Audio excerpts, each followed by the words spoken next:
எல்லாருக்கும் வணக்கம். இந்த வீடியோ பதிவு எதுக்குன்னா, ஒரு 2 முக்கியமான விஷயத்த உங்ககிட்ட தெளிவுபடுத்துறதுக்காக தான். ஒன்று இந்த திருச்சி கிழக்குன்னு போயிட்டு இருக்குல்ல, அதுக்காக. இன்னொன்று நான் ரீசெண்டாக அட்டன் பண்ண ப்ரெஸ் மீட்டில் ஒரு வார்த்தையை கான்ட்ரவர்சி ஆக்கிட்டாங்க. முதல்ல இந்த ப்ரெஸ் மீட்டை பற்றி பேசிடலாம். நான் ப்ரெஸ் மீட்டு கொடுத்துட்டு வந்துட்டேன். ஒரு விஷயத்த கான்ட்ரவர்சியாக மாற்றி அது தப்பாக 2-3 பேர் பேசுகிறேன்னொடனே நான் ட்வீட் போட்டுட்டேன். எழுத்துப்பூர்வமாக போட்டுட்டு, நான் ஏங்க மக்களை போய் அப்படி பேச போகிறேன், நான் ஏன் மக்களை போய் அப்படின்னு நினைக்க போகிறேன், புரிதலை பற்றி பேசணும்னு நினச்சேன். நான் பாட்டு ட்வீட் போட்டு எழுத்துப்பூர்வமாக போட்டுட்டு நான் ஷூட்டிங் போயிட்டேன். ஷூட்டிங் பண்ணிக்கிட்டே இருக்கோம். 2 நாளுக்கு அப்புறம் பார்த்தீங்கன்னா ஃப்ரெண்ட்ஸ் எல்லாம் ஃபோனு, நண்பா நீ இதுக்கு ஒரு வீடியோ போட்டால் நல்லாயிருக்கும், எல்லாம் தப்பாக புரிஞ்சிட்டு இருக்காங்க, ஒரு சிலர் இதை அட்வான்டேஜாக எடுத்துக்கின்னு உன்னை பற்றி தப்பாக பேசிகிட்டு இருக்காங்க அப்படின்னா, இப்போ அதான் ஒரு தடவை ட்வீட் போட்டுட்டான்ல, விட்டு நம்ம அதுக்கு போய் சும்மா பேசிகிட்டு இருக்கக்கூடாது.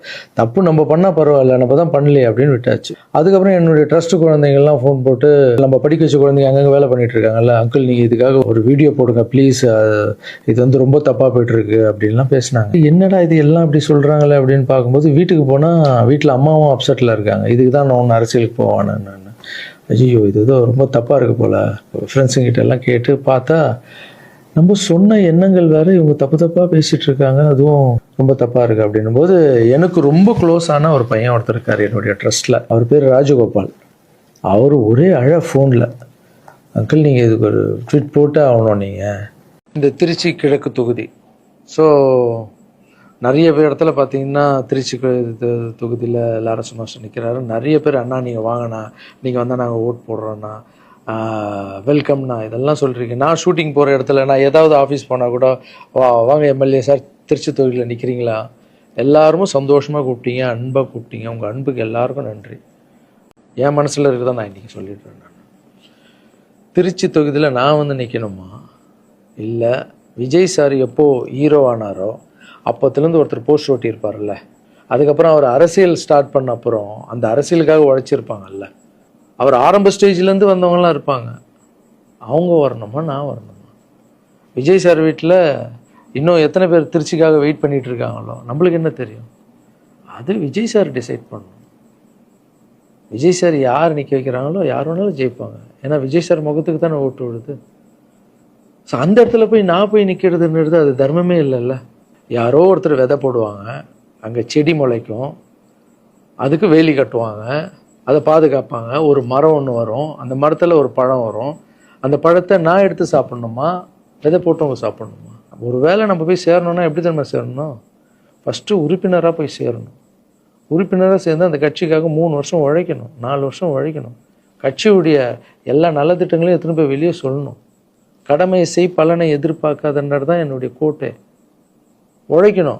அப்புறம் கட்சி மேலிடம் பார்த்து, சிஎம் பார்த்து நல்லா உழைக்கிறாங்க, ஒரு போஸ்ட்டு கொடுத்தா அந்த போஸ்ட்டில் நம்ம இருந்து என்ன பண்ணணுமோ அதை பண்ணணும். அது தர்மம். நான் ஃபஸ்ட்டு என்னுடைய நிலைப்பாடை சொல்கிறேன். நான் எதுக்கு அரசியல் வந்திருக்கேன், ஏன் வந்திருக்கேன், யார் கூட போகிறேன் அப்படின்றத இன்ஃபார்ம் பண்ணுறேன்.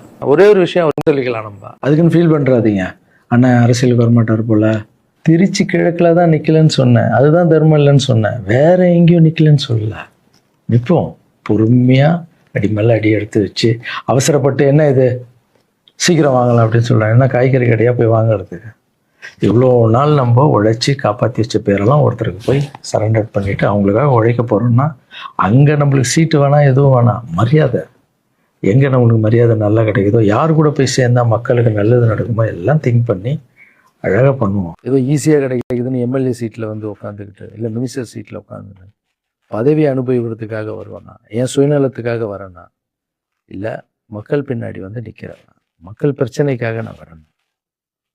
மக்கள் பிரச்சனைக்கு வர்றது தானே இங்கே கரெக்டான ஒரு விஷயம். இப்போ ஏதோ ஆசைக்கு ஏதோ கூப்பிட்றாங்க, அப்போ நம்ம போயிட்டு பதவியை அனுபவிக்கலான்றது தப்பு இல்லைங்க. அதுதான் என்கிட்ட ஆல்ரெடி இருக்கேன், நான் சந்தோஷமாக தானே இருக்கேன், என்கிட்ட எல்லாமே இருக்கேன். மக்கள் பிரச்சனைக்காக நம்ம எங்கே போகணும், யார் கூட போகணும், எப்படியாப்பட்ட அரசியலை கையில் எடுத்தால் மக்களுக்கு நல்லது நடக்கும்ன்றத நல்லா திங்க் பண்ணி பொறுமையாக நானே உங்களுக்கு இன்ஃபார்ம் பண்ணுறேன். 2 படம் போயிட்டு எவ்வளோ சீக்கிரம் சொல்ல முடியுமோ நான் உங்களுக்கு சொல்கிறேன். தேங்க்யூ.